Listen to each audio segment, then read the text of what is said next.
दिनांक 27/12/2025 रोजी सलगर वस्ती पोलीस ठाणे हद्दीमध्ये एक दिवसाची घरफोडी घडली होती।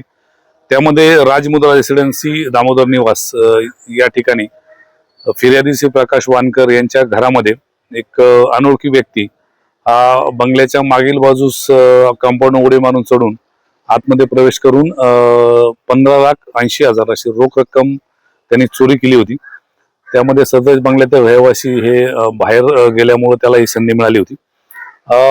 सदरची माहिती मिळतात माननीय पोलीस आयुक्त सोलापूर शहर यांच्या सूचनेनुसार क्राईमच्या टीम गुन्हे शाखेच्या टीम अपडेट केल्या होत्या। त्यामध्ये सपोनी निलेश सोनवणे पाटील यांच्या टीम यांना मिळालेली गोपनीय माहिती तसेच आरोपीचं वर्णन आणि तांत्रिक तपास याचा त्यांनी कौशल्यपूर्ण तपास करून त्यामध्ये आरोपी निष्पन्न केला आणि सदर आरोपी मोईन मौलाना साहेब दुधकेला यास तेलंगणा राज्यातील मरपल्ली या ठिकाणाहून ताब्यात घेतला।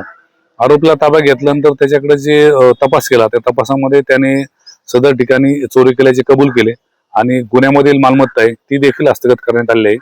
त्यामध्ये गुन्ह्यामध्ये गेलेली रोख रक्कम त्याचप्रमाणे त्यांनी सदर गुन्हा करण्यासाठी वापरलेलं वाहन हे जप्त केलेलं आहे। असे एकूण 20,52,000चा मुद्देमाल आपण हस्तगत केलेला आहे। सदरची कारवाई माननीय पोलीस आयुक्त सोलापूर शहर यांच्या मार्गदर्शनाखाली माननीय पोलीस उपायुक्त गुन्हे पाटील मॅडम तसेच माननीय सहाय्यक पोलीस आयुक्त गुन्हे राजन माने यांच्या सूचनेप्रमाणे आमची टीम त्यामध्ये सपोन निलेश पाटील व त्यांचे सर्व पथक यांनी केलेले आहे।